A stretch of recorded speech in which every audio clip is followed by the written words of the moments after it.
Welcome to the Nerd Party.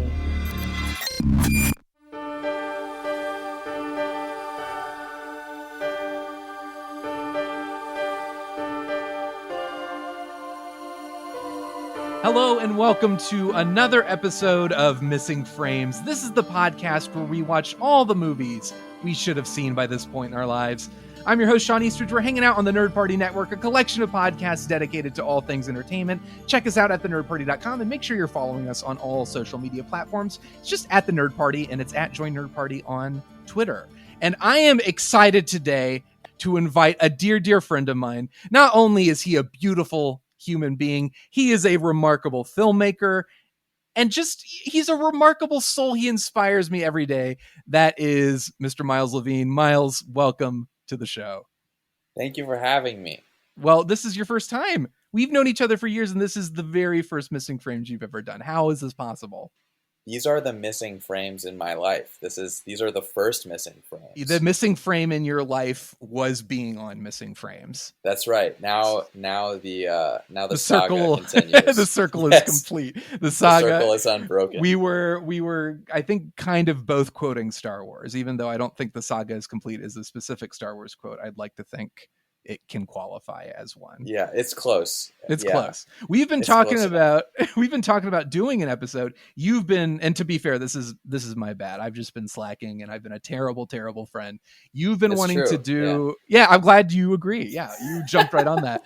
We've been wanting to do this film for a while. You specifically have suggested it to me many, many, many times, and we've been trying to schedule it. And then you were like, Shawn, how could you have Amber on the show before me? I can't believe it. And you started sobbing, and it really hurt me. And I remember saying every syllable of that. Sounds like something I would say. Every tear was real. Every teardrop was authentic.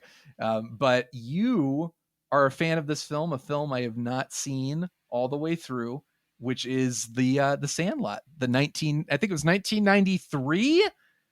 1993 was when this film was released. I have not seen it. Although I want to be clear, I have seen bits and pieces of the film. I've seen classic moments. I recognize moments from this film. I know what it's about in general. I've seen whether it was on TV or whether it was shown at school. I have seen a lot of the movie, but I don't believe there are missing frames. Yeah, yes, there are missing frames, actual missing frames, because I don't think I've ever sat down and watched this from beginning to end. But this was the movie you were insisting on. Is this one of your favorite movies? This is one of, if not my very favorite movie of all time. Wow. And I think I'm all over the map with favorite movies, so and they're not even really genre specific, but like I love like Spielberg's Lincoln and Interstellar and The Sandlot, maybe Bill and Ted's Excellent Adventure. Those are not maybe, those definitely. Those are probably all tied for first of my favorite movies ever. Yeah. That's fantastic. And this, do you remember when you first saw The Sandlot? I don't. I was really little. We owned it on VHS, and I watched it many, many, many times. And I'm someone, I don't really watch movies twice. I just feel like there's such a wealth of unseen things out there that if you're going to sit down, you're going to watch a movie, the beauty is in not knowing what comes next. So if you're going to watch a movie twice, it better be because it's just speaks to you so much that it's just a joyride, right? That it just makes you feel that good, that it's even better than something that you might be looking forward to that you haven't seen. So I've seen The Sandlot more than any other movie in my life. I didn't even know that. That's amazing. I feel like somehow that it both does and doesn't surprise me. Like I can see how you would love this movie based on what I know about it, based on what I've seen of it. And were you a baseball fan growing up? Like, is this something where you can? No, not at all. No. I've always had a dog, and that's kind of my only. That's about as close as I get. No, never been on a baseball team. I mean, I vaguely like, the Giants are my like local team, and Right. sometimes they're on TV. I hear. So, huge. I've been to a couple Giants games. I think I went to like an A's game once, Okay. but I have no recollection of really any of it. But I've seen The Sandlot, yeah, probably more times than I've seen baseball on TV. That's incredible. I think this also, like, I don't know if it was The Sandlot that kicked off this trend, but there was from like 92 through like maybe late 90s, Oh, I just this remember it trend. well. Yeah. Yeah, I know you do. Yeah. It was basically, there were so many of these movies. Like the ragtag kids, the Hmm. outcasts, who, and in The Yeah. Sandlot, it's not like, what it became was like the Mighty Ducks, the Big Green, Little Yep. Giants, like movies like that, where it was like, oh, the underdogs form the team and nobody thinks they're going to be any good, and then they win the championship and they're amazing. Whereas The Sandlot, there aren't stakes like that. It's a little bit more of a like coming of age. Like this was I think it's the 50s, 60s is when it Yeah. takes It's like place. the late. I think it's the early 60s. Is when Right, it takes right place. before like the summer of love and drugs and Yeah. sex and rock and So what is roll, that? all And that that's stuff. interesting in and of itself, right? Is Yeah, I think maybe a lot of these '90s movies were made by directors who grew up in that time period, and they're reflecting back on sort of like that. What does childhood, freedom look like at that time? yeah, Um, and I think that's why we don't see a lot of those movies anymore, because being a kid is a very different experience now than it was before. The yeah. idea of like, uh, uh, the parents are at home doing their thing, and they loosely expect you to be home by dinner time, but have no other questions. Like Yeah, that. That time is latchkey kids. over. Yeah. Well, That was time that is something over. too? Because you are I think at least a decade younger than me, if not more. So was there kind of a wistful nostalgia watching this, thinking like, oh, I wish these were the Ooh, days. uh, well, I mean, like I was a little kid when I first started seeing this movie, and so now watching it, I mean, that's what it's supposed to do, right? Like if it Yeah. fails to elicit nostalgia, even for something you've never The experienced, movie is then not a success. yeah, like that's what like a movie should make you care about baseball. Whether how many diamonds are on a field or not, or whatever. Right. So, um, yeah. So, but I love this movie, and as a filmmaker, it's really interesting to me because, um, like I read a lot of scripts now. I'm starting to realize, and I recently watched this movie again, and I went, I don't think this movie could get made. Like, I don't think this movie would pass a first round of script notes anymore. And not because it's bad, but because it follows such a different structure Yeah, that there is from what I recall no specific. It's definitely not a plot driven movie. At a certain point, I remember the boy gets his dad's Babe Ruth signed baseball and is like, we're going to play with this. And the dog gets it. And then, it's not really character or plot driven. It's just kind yeah, of it's like, just moments it's of just like, happy. and then, yeah, Yeah. we went to the pool and then we went to the theme park and then like they did Yeah. like all that stuff. So it's, That's and I exactly think what I mean. I Yeah. think the Wonder Years was maybe the late 80s, early 90s. And this movie is very clearly like, from the voice, like the voiceover narration and that kind of stuff.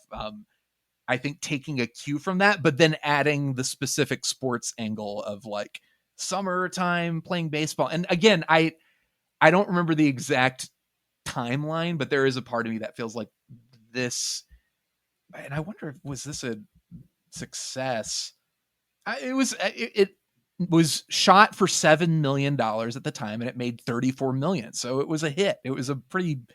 substantial hit. So it wouldn't surprise me at all if, like, the Mighty Ducks and all those other films that came out that were also hits were spawned because of this. Like, let me Yeah, see. it could So have been, which is, Mighty Ducks was right before this. It was 92, but then so it was Mighty Ducks, and Sandlot is a very different film from Mighty Ducks from what I right. recall. Although what is interesting is that none of those films are werewolf movies. That's right. So you have a theory, and we'll get more into this once we can describe plot specifics, but you have a a theory about the Sandlot that nobody in the history of life has put forth, which is that It's true. Sandlot is I wish actually I a could have werewolf introduced. movie, I wish I could have introduced it that way. You know, my name is Miles, and and the I'm a werewolf. Sandlot. The Sandlot is my favorite werewolf movie. It is true, and it took me many viewings to realize this. But there are certain moments that if you line up and you really think about, and there's like a certain amount of math that has to be done. And we can talk about this, but if you really do like look into the lore here, it is, and this isn't I don't think this is a joke. I really believe this. It is very clearly a werewolf movie. One of the greats, even, I think. Yeah. Okay. All right. Yeah. Well, I'm looking forward to that explanation. I've seen, and I believe you will. I've seen enough of the Sandlot. It's been a while. Like, I don't think I've watched any part of it since maybe I was in middle school or high school. It's been a while. But I remember enough of it to have fond memories of what I saw. I liked what I saw. I'm curious to see if I enjoy it now. I'm a big, as you know, as people who listen to this podcast know, I'm a big fan of coming of age movies. And this is very much this is a movie that I can see being on my wavelength for sure. So I'm curious. This is your bottomless cup of tea. It's exactly what it is. So I have a feeling I will enjoy it. I think there's going to be, I think it's going to be half and half. I think there's a part of me that's going to be like, oh, I should have seen this when I was younger. But then there's going to be the part of me that still recognizes the sweetness and the quality of what is there. And depending on how you feel will determine whether or not we continue to be friends. Yeah, so no pressure. I mean, that's on you. It's out of my hands at this point. It's true. Oh, man. All right. Well, we better get to it and find out.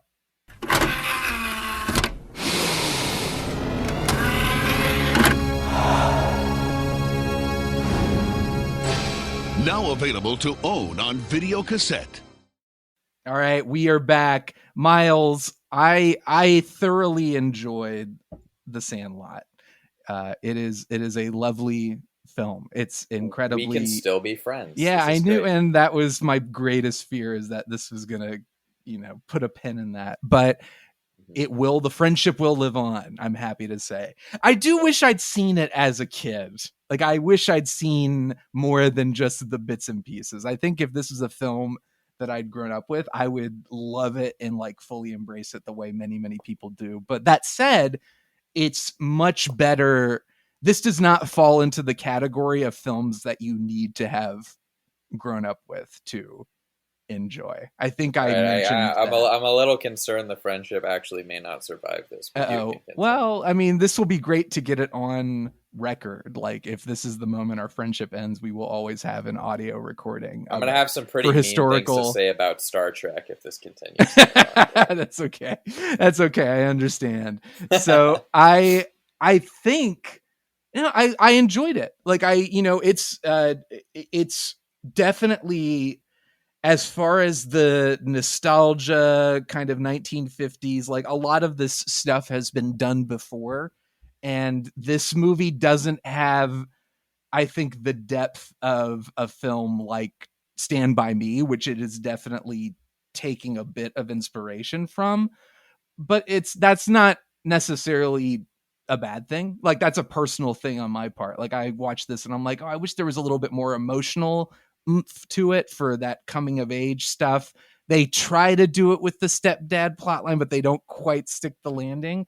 But the movie is also such like a joyous celebration of youth and camaraderie and that time in the summer where you've got nothing on the agenda except hanging out with your friends and playing sports and going to the pool.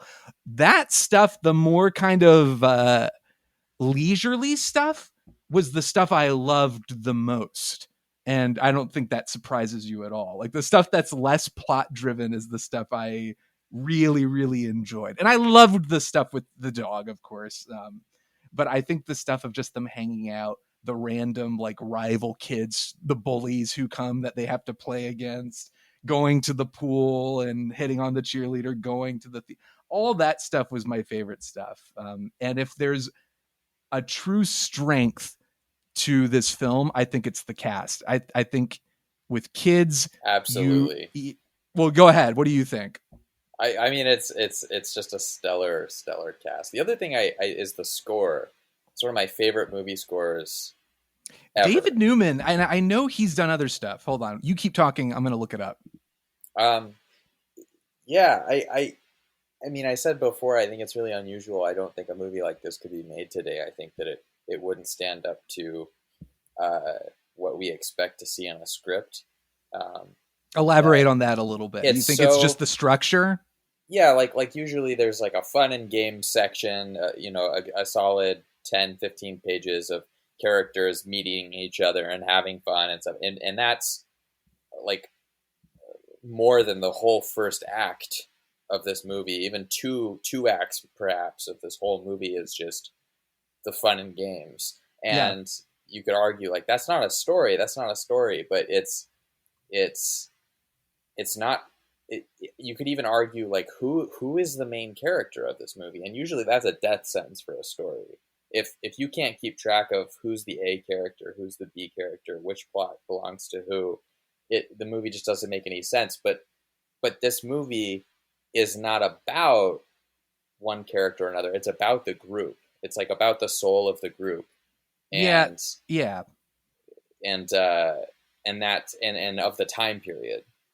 And that's what I love about it, is somehow for me, the movie survives that.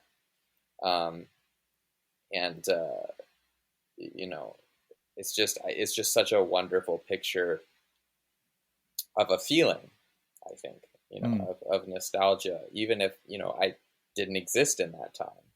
And, I just think it's beautiful, and I think it's funny, and the characters are so perfectly cast. They all have their own like unique quirks and traits. And I think it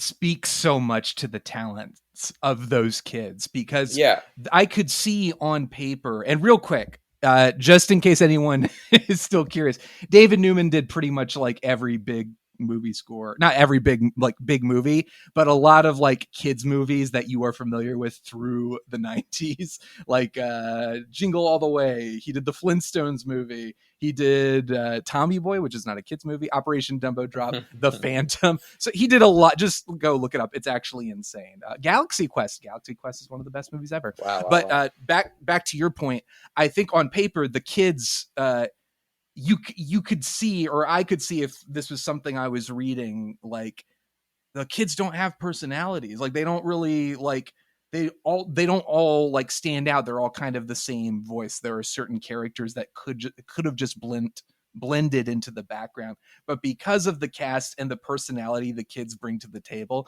there's a part of me, and it's unfortunate there's not, or I couldn't find a whole lot as far as like, I know that the two Rodriguez and what's his name, Smalls, those two kids, they hung out a little bit. The director, David Mickey Evans, had those two hang out before, like I think about a week or so before, to kind of bond, because they were supposed to be the besties of the group.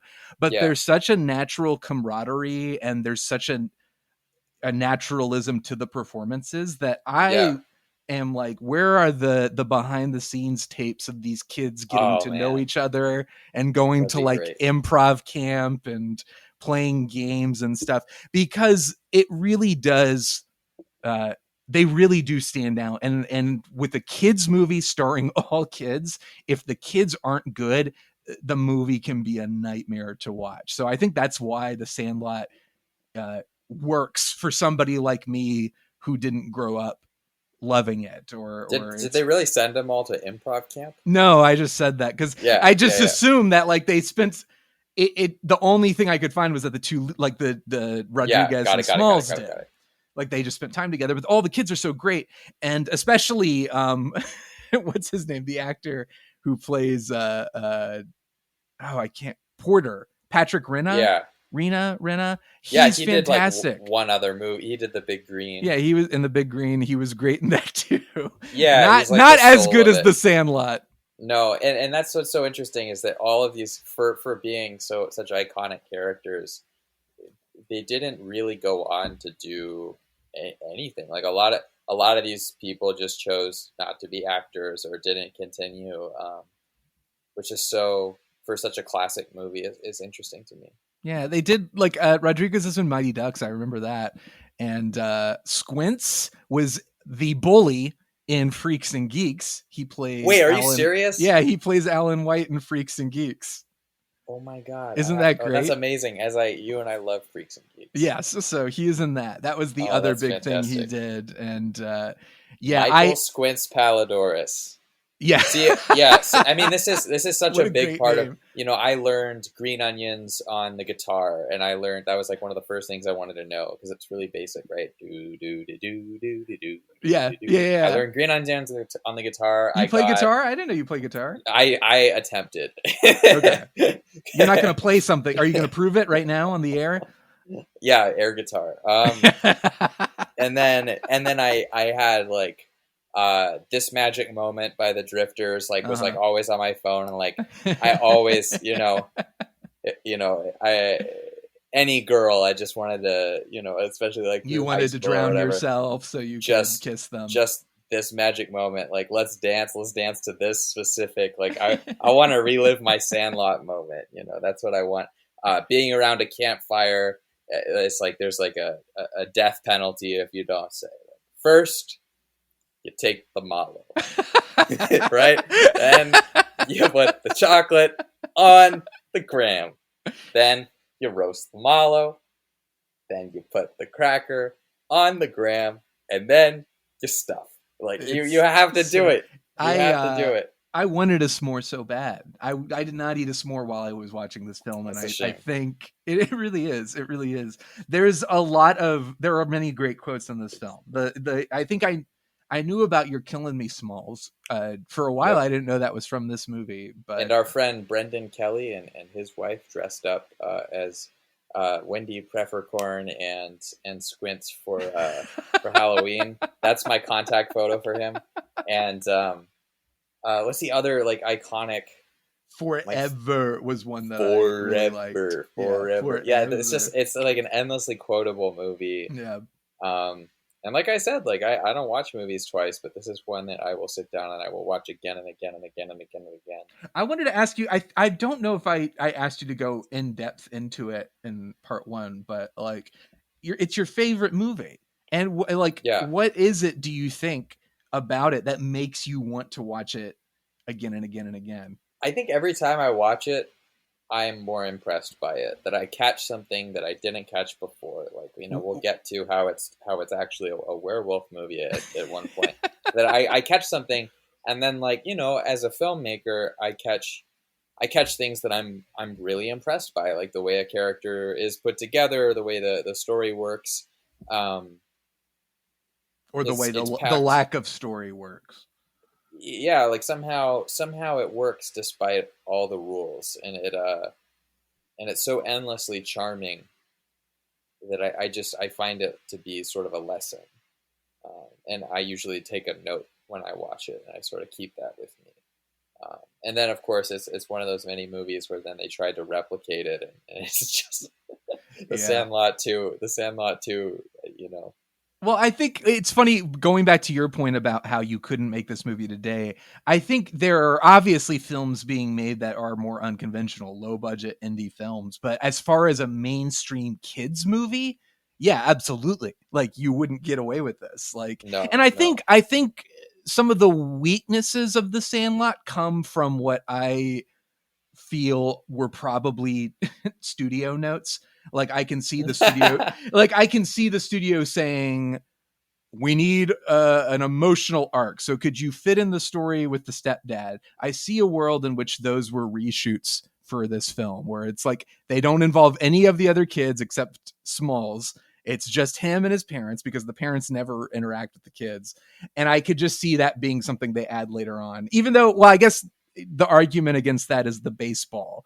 I don't think it's that disjointed, but I will agree with you that there are certain things like Oh my god. Okay, just keep talking. No, I you're think good. I Jump in forgot. when you Yeah. remember it. But I Yeah. like that. They have a lot of stuff in the beginning that's like setting things up. Like there's something behind the fence. Like they show like the dog growling behind the fence a bunch of times, and I'm like, yes, I get it. And then inexplicably, Smalls, when the ball goes over, he's like, oh, I'll go get it, even though he's the one who's been like, oh, there's something behind that fence and I shouldn't, like all the kids are like, don't Yeah. go. And he's like, it's fine. What's the problem? And I'm like, what do you mean? What's the problem? You've been staring at the fence, listening to the monster growl behind it.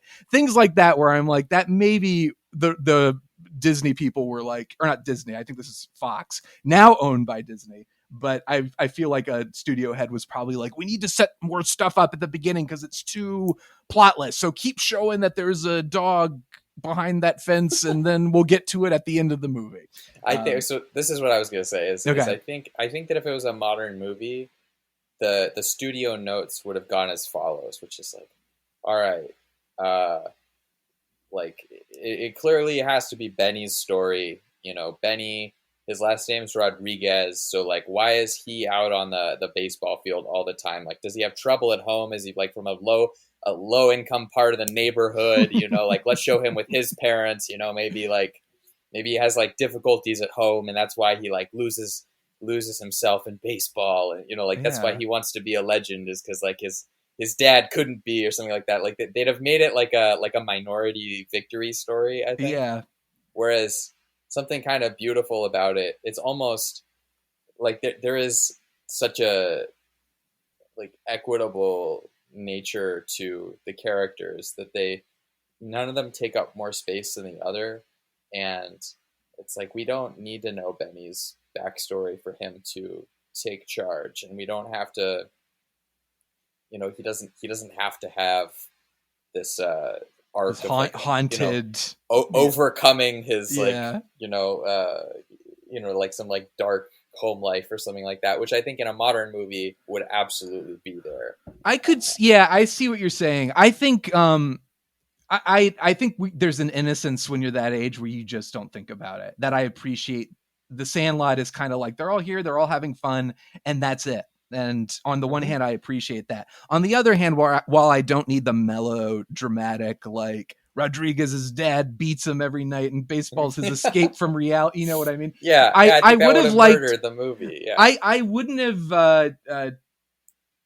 said no to a little emotional depth, like specifically in the relationship between Smalls and Rodriguez. It you know, and it doesn't, some more of those scenes, sure. Yeah, like I would have liked to have seen when because at the end, Rodriguez going over the fence to get the ball, I think dramatically it would have made more sense for Smalls to do it, like Smalls to have, like, he's grown and now he's, so it's like, that's what I'm saying, is like, in a modern movie there would have been a studio note that says, we're not making this until it's clear who the main character is. Yeah, right. And that's, I think it could have, like, I see a scenario, like there's a version where it might not have worked, except that the movie's so charming that it's fine and you don't really mind.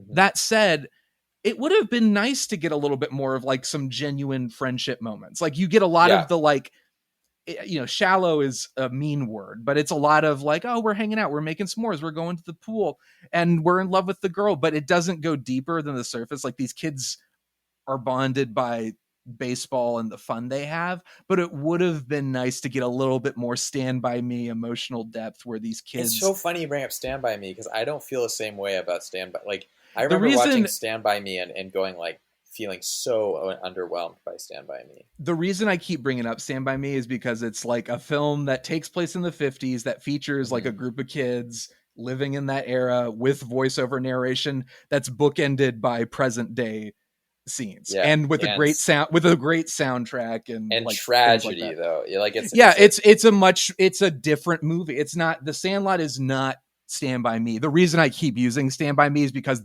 Sandlot is definitely taking a lot from that that script, like that feel, those emotions, those beats. Like, it wants to be that kind of nostalgic movie, to the point where it's going with the narration and going after the same decade and time period. But they don't have the ridiculous hats. Like they don't have they don't have Smalls like 4 foot long baseball cap. And to your point, Sandlot doesn't want to be that movie. It doesn't need to be that movie. But I think for me personally, for this to ascend to something that I would have loved, I would have wanted that, like the camaraderie to go a little bit deeper. Like, I hear Smalls gets picked on and Rodriguez kind of takes him under his wing. Rodriguez in the film, and this is kind of how it happened. Like when you're a kid, you don't like, you just like, hey, you're my best friend now. Like you don't need to think that much about it. There doesn't need to be a like, oh, you explained to me your emotions and now I understand you and therefore you're my best friend now. Tell me about your tragic home life. Yeah, it is as simple as Rodriguez saying, hey, let's go play ball. I don't have a mitt. I'll get you a mitt. There's a simplicity to this film that I love, but I also like, how I think it would have been great to have an extra beat between Smalls and Rodriguez right before Rodriguez has his Babe Ruth dream, where Smalls is basically like, my life is over. And Rodriguez is like, I need to do something to help this kid. And it's there, but it's like, it's missing the extra beat of like, Rodriguez is doing it because I need to help this kid. He's my friend and I love him. Yeah. And I'm going to take the sacrifice and maybe get killed by a giant dog. So he doesn't have to. There's a beat in mid 90s that I really like. Jonah Hill's movie where the sort of Rodriguez equivalent, I don't remember the characters' names, but like the oldest kid who takes Sunburn under his wing, who's like Smalls, right? He's like, he'll do anything to be a part of the group. He takes him under his wing and says, I want to tell you a little something about all these guys you're hanging out with. This guy, he has potential, but he just like, he drinks and he smokes and he gets high and he's lost. He's like so lost. And, I'm worried about him. And, 4th grade, we laugh at him, we call him 4th grade, but you know what the real reason is? Like, he stopped going to school in 4th grade, man. Like his family's so poor, he can't even afford socks. Like that, I think that's the direct quote.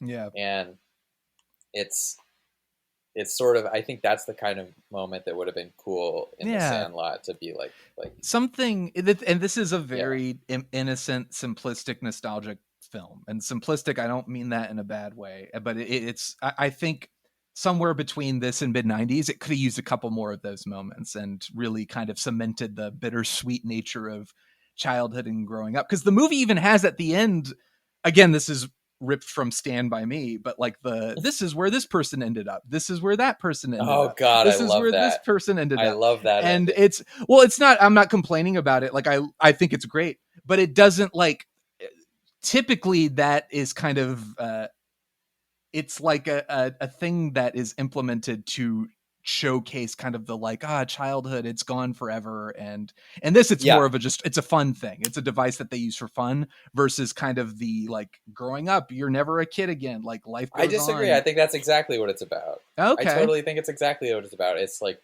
they moved away. We never saw him again. This guy went on to do this guy. And it's humorous, right? Like the twins invented mini malls and like, things like that.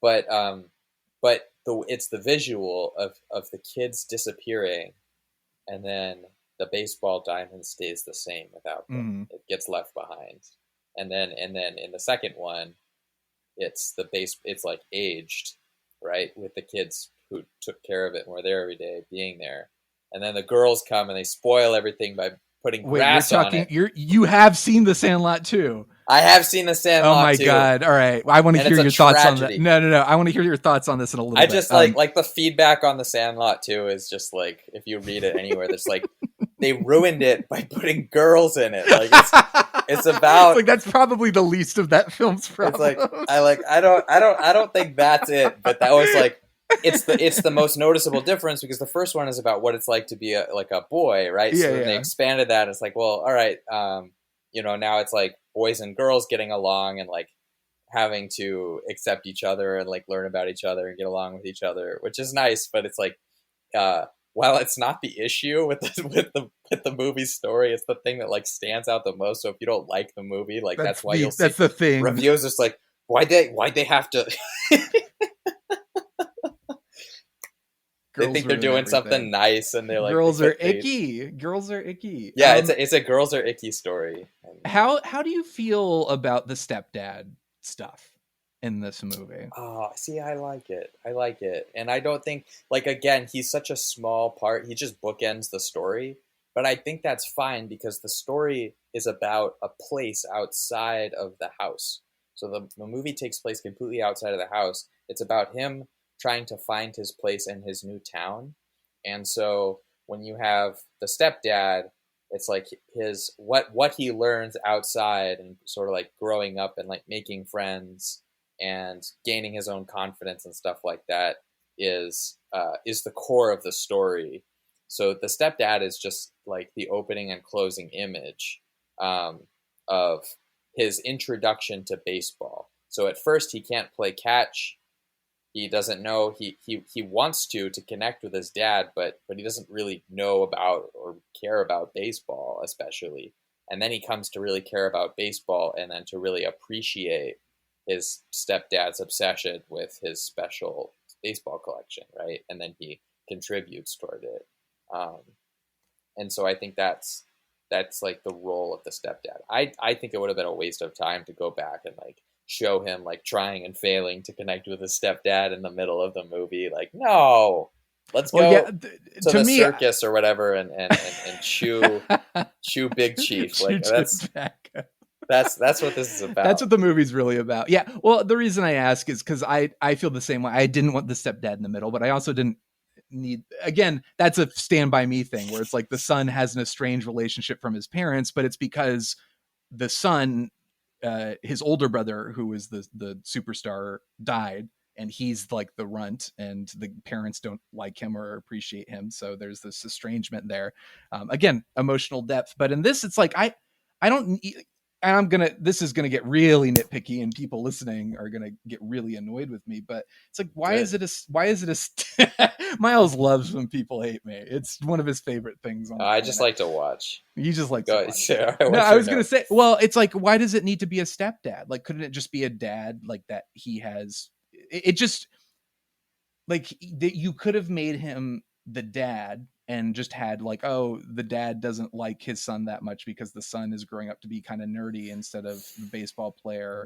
And then I don't need because it's about how his life is uprooted and he's coming to a new place he doesn't recognize. He has no friends, and even his home inside is completely different. That he has a new father figure that he doesn't know, that he hasn't spent time with. So it's like everything about his life is totally different. So if it had been his dad, like his regular dad, it wouldn't have been different. He could have been craving a better relationship with him, but I think it sends a signal of like, wow, this kid's got absolutely nothing consistent in his life other than his mom. I'll give you that, but then also I think the bookends of the stepdad don't work. Like, it's like for that for that emotional beat to pay off, it would have needed to be a little bit more. Like, the way you described it to me sounds great, but I don't think that's in the movie. I think that's a lot of you've seen this movie more than any other film, and you've been able to pull these little gems. I've seen it more than the editor. Yeah, you probably, but no, it's a film that delights in the little moments. It's a film that doesn't need to go deeper than the surface, and it's a film that, like, any kid really growing up with this movie is going to benefit from having this movie in their life, because it is so sweet and it's so innocent and it's so fun and carefree. You don't need the darkness of Stand By Me until you're a little bit older. Sandlot is your it's what you need when you're younger. It's that fun and that sweetness, and the worst thing that happens is your baseball gets eaten by a dog, and that's all you need. I also, what's funny is the methods they use to get the baseball back. I do love, first of all, there were too many. You could have cut out a couple, but I do love that they had a couple great inventions. Yes. The dog destroys their crazy erector set, the sticks and the devices they use. And after the dog destroys these things, they're like, let's put one of our friends Yes. in a harness. It's so great because it shows because there's a quote in the movie. There's a quote in the movie where they say, at least with regard to Benny, they say Benny loves baseball more than life. Or to Benny Rodriguez, baseball is life. And that's how all these kids feel about it, is that like Babe Ruth was less than a god and more than a man. So it's the quote, right? So they are so committed to protecting this baseball, right? That, like they said, that the baseball is worth more than your life, right? How much is that baseball worth? More than your life, man, right? Which shows the extremes of how they feel about baseball, that they're willing to put their life on the line for a signature. And I think that's so good. That's so good. The editor just make that the first one, the kid being lowered in there, and then like just recut it so that that's the first one, because it makes no sense that they did 3 or 4 with these kids are terrified. Don't go over the fence. We're never getting our baseball back. But then they, after 3 or 4 attempts, they were like, all right, now just lower our friend in. I'm like, if that was the first cut, that's okay. But desperation. They're so desperate. But they would have gotten their baseballs back before if they were that desperate. What is your Babe Ruth signature ball like in your life? What is the artifact, the childhood artifact that like, even if you don't have to be in possession of it? You put me on the spot. I don't have. I can't think of anything. I have Superman signed by Christopher Reeve. Yeah. Let's just say that's what it is. Yeah, I do have. How about this? This is and what's funny is this is the only thing that came to mind. I have a Smallville poster signed by Tom Welling, who played Clark Kent in Smallville, which I don't know where it is. It's clearly not the most prized possession. But certainly a prized possession and Superman related. Now go ahead. Yeah, that's what I'm just saying. Is if I launched that poster over a fence, would you go get it? Would I go get it? I think I'd be okay. I'd be okay. I'm like, that Smallville poster is pretty cool, but I'm not going to risk my life. I'd be more excited to see if I could befriend the dog, honestly. Like, I'd be like, you're not so bad. You're not so bad. Beast. Yeah, the Beast, I would befriend the Beast. And I love it. It's classic. It is a classic moment. The Beast I love the chase. It's just wonderful and Tickle the Beast. I love that the Beast, when they are first encountering the Beast, that the Beast is very obviously like a giant puppet, because to these kids, that's part of the fantasy. The dog doesn't need to look real in those moments. The dog doesn't need to look real until it's a real dog, and then they have to rescue it, which I loved. And I loved the shot of just this giant dog licking the little boy. And that was my, like, that's what I want to be, the boy, and I want that dog to lick my face. That's what I was thinking. Like, I was like, I had a dog that was a little bigger, I think, than the Beast. Really? Yeah, I did. He was 180 pounds. Oh my God. Yeah. He was extra large for a Newfoundland, and he was sort of like that, where he had him for a very brief time. But he was just so sweet, and he was so enormous looking that like everyone would get out of his way on the path, like he took up like the whole path if you took him on a walk. And I remember there was like a security car that pulled over because they thought we were walking a cow. And could you ride this dog? A child could absolutely ride this dog. It was like very wide. That's my dream, to have a dog that big. But then he just drew like water just falling out of his face all the time, like, just like the Beast. Just like the Beast. That's like my dream. Like, I would have been delighted. I think that's where the film, I couldn't relate. I was like, a crazy dog. I'm gonna become this dog's friend, and the movie would be over. I would knock the fence on the dog immediately and then be like, oh, I saved you. And it would just be a plot to get the dog to love me. But wow, that's tell me extreme. Tell me and tell the world the werewolf theory. about So the Sandlot. it's not so much a theory; it's definitely It's the real. truth. It is real. Okay. Yeah. So upon like the 13th or 14th viewing, And let's be clear: this is a theory. This is an exclusive. Nobody else on the planet, as far as you are aware, yes, has as far as this I'm aware. interpretation. Okay.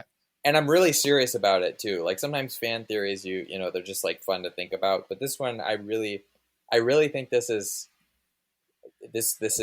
a real thing. And if not, then I'm just smarter than the screenwriter, which also could be true. You've proven that already. It could also be true. So The Sandlot is a werewolf movie, and I'm going to make my case. So there's this moment. I always felt that every part of the movie had a reason for being there. And there's the one scene where Benny, he's pickling the beast, and he runs through the movie theater, and the movie stops to show you the movie that's playing, which is I think it's called The Werewolf. It was like a really old Academy Award winner. Some werewolf. The Wolfman, I think. Yeah, I think it's The Wolfman. So I'm a terrible, terrible filmmaker. So so it always stopped me of like, why? Like, okay, werewolf, that's a dog. Like, and it shows a clip of the movie, and it says, you know, if you get bit by a werewolf, then you become one. It's very, very specific to the point where you start to think, is there something? Yep. Is there an underlying theme here that we're supposed to be taking? And the next quote from the movie is, "He bit you, didn't he?" And then they continue the chase, and it always sort of irked me. I thought, like, if I was editing this, that would be the first thing I would cut. I just have him run through the theater, and it just seems out of place. And I started to really think about it, and I realized that the whole movie leads up to the transformation of Benny Rodriguez into a legend. And so it starts with the original language at the beginning of the movie, which is Benny tells Smalls when he asks, who's Babe Ruth? Who is she, right? He says, Babe Ruth was less than a god, but more than a man, like Hercules or something.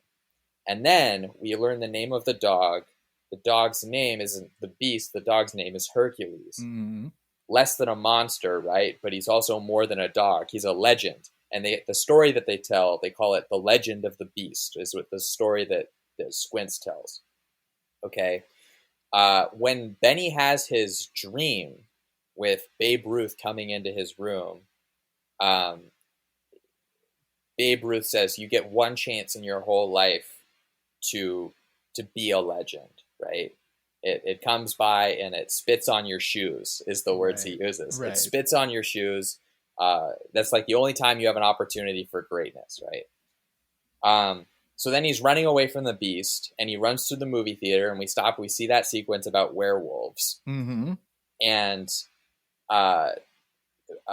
then I'm sort of reading this here as well. Then the beast bites Benny immediately after that screening. He bites Benny, okay? In the beginning of the movie, it says, this is the story of how Benny became a neighborhood legend, okay? Mm-hmm.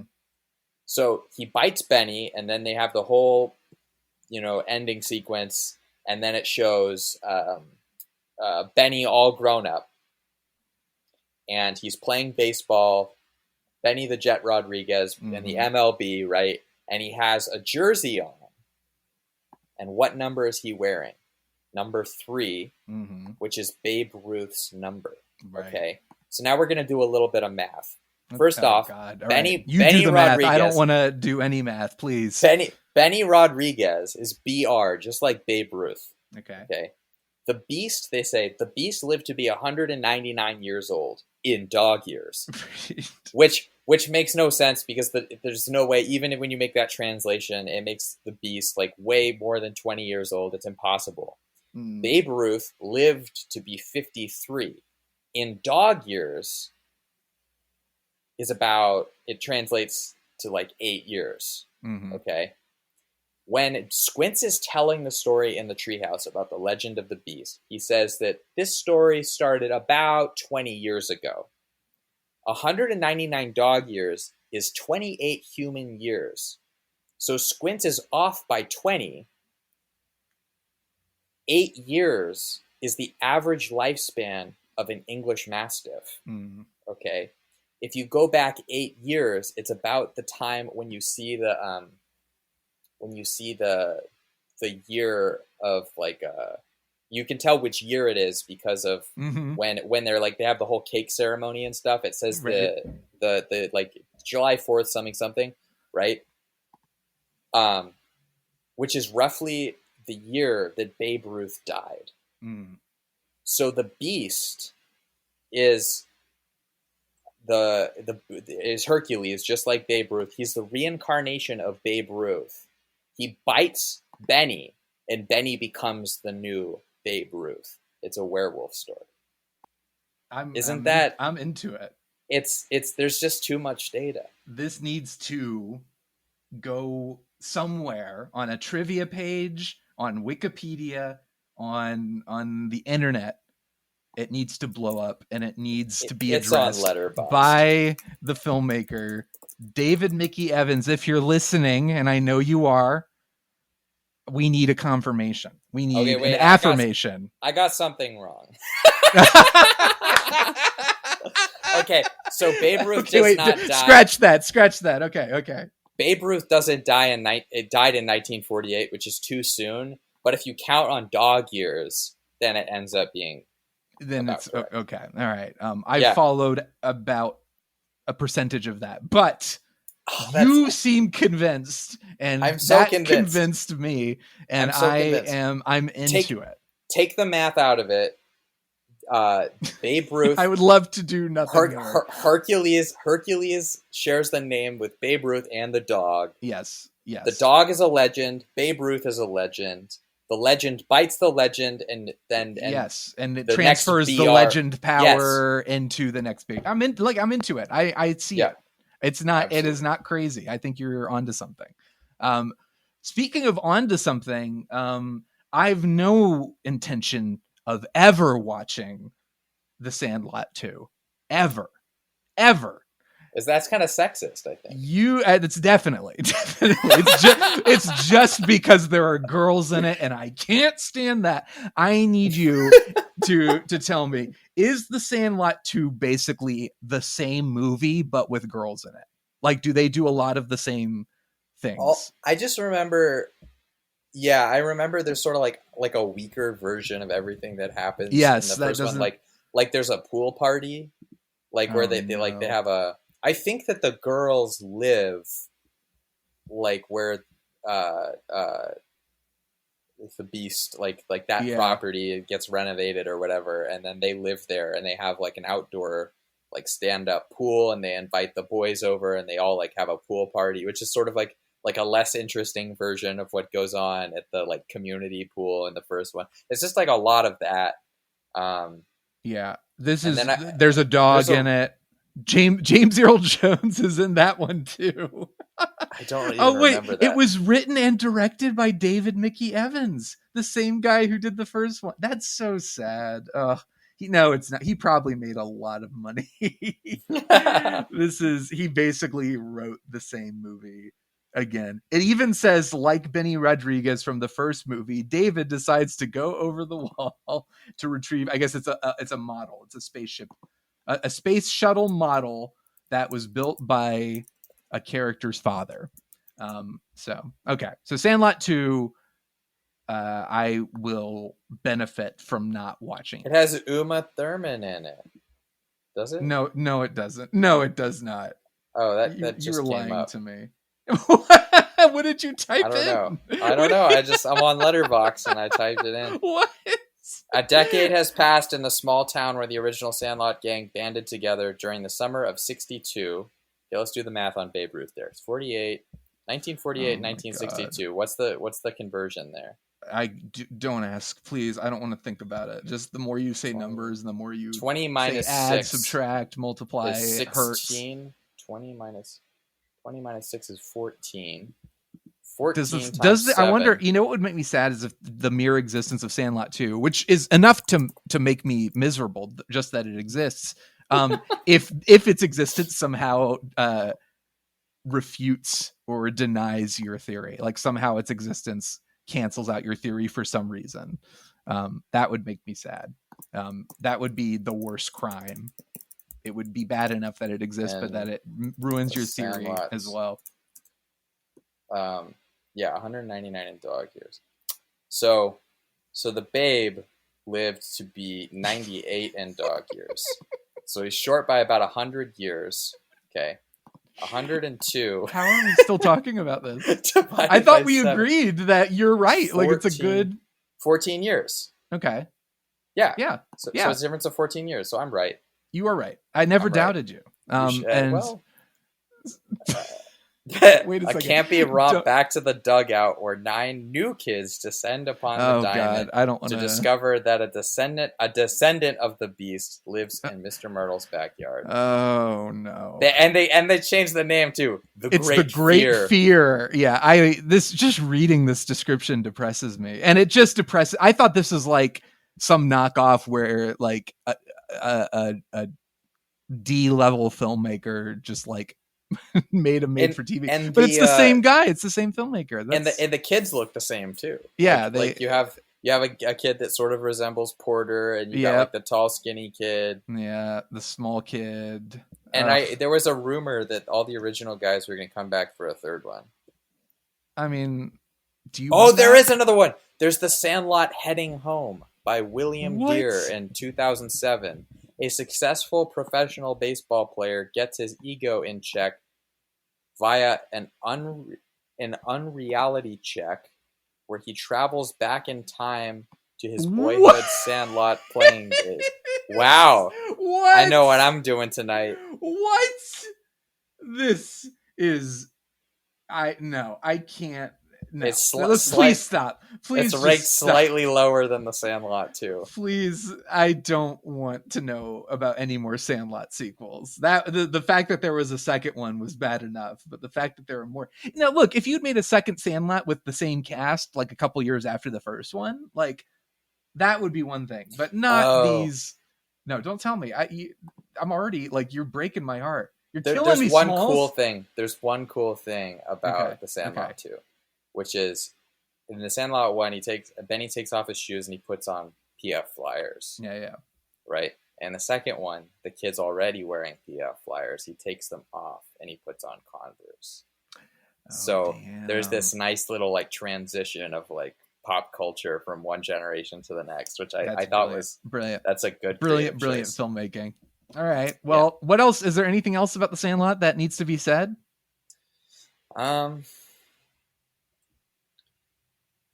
You play ball like a girl. Why would you say that to me? You're right, though. I mean, well, is that sexist? It's the central quote of the movie. You play ball like a girl. It's the ultimate insult. And I think that is where we will leave it. So the Sandlot, we're going to give our final ratings now. So on a scale from 1 to 5, with 5 being the highest, 1 being the lowest, how many Smalls would you kill? How many Smalls would kill you? How many Smalls would kill you in honor of this film? Does that even make how many Smalls? How many Smalls would kill you to honor this film? What does that even mean? You don't have to ask questions about what does it mean. Just all right. I give it 5. Okay. 5 of whatever. 5 bags of popcorn, 2 bowls of dog food, and 1 baseball signed by Babe Ruth. That's probably what I should have done. The Sultan of SWAT, the King of Crash, and the Colossus of Clout. How many baseballs signed by Babe Ruth would you get? I'll give it right in the middle. I'll give it a solid 3. All right. And baseballs and times that I was killed by Smalls. Why would Smalls kill anyone? You're killing me, Smalls. So it's killed you. Are you that took kidding me way too long. This is not your favorite movie anymore. That's like what is going on? What are you talking about? All right. Well, Miles, you are a lovely human being, and I'm so glad I have you in my life. Thank you for introducing me to this film that it has been missing. It's a frame that's been missing from my life for far too long. So thank you for amending this. And you are an incredibly talented filmmaker and you have things in the works, but like, is there anything people should follow of yours on Instagram or social, or where should people go to learn more about you and the amazing stuff you're doing? Well, first, I love you too, and then I will hold back any negative things about Star Trek, Superman or otherwise. Thank you. Yeah, and then So my handle for my film is called Under the Lights Film on Instagram, and it's also on Facebook. And there's a website called underthelightsfilm.com where I made a movie about taking my my experience with epilepsy and trying to do some representation properly. So had a lot of great success with the short. Now we're making the feature. So Yes. Go learn all about it on the website, underthelightsfilm.com. And that is my plug. Done. Over. And everyone, it is one of the best short films, if not the best short film I have seen. And I mean it. And I'm very excited to see this feature when it's finally out there in the world. And Shawn was my writing buddy through the whole thing. That's the reason why I love it so much. I'm just trying to plug myself. It's so much influence. Yeah. I don't need to be plugged anymore. But you can find me, if you would so desire, on Twitter at YeShawnDerman. If you tweet at me, I will say hello. I'm not very active there, but you can also find me on Letterboxd. ShawnDerman05 is my handle. Thank you, everyone, for listening. Thank you, Miles, again. You're beautiful. And we will see you at the movies. Until I kiss you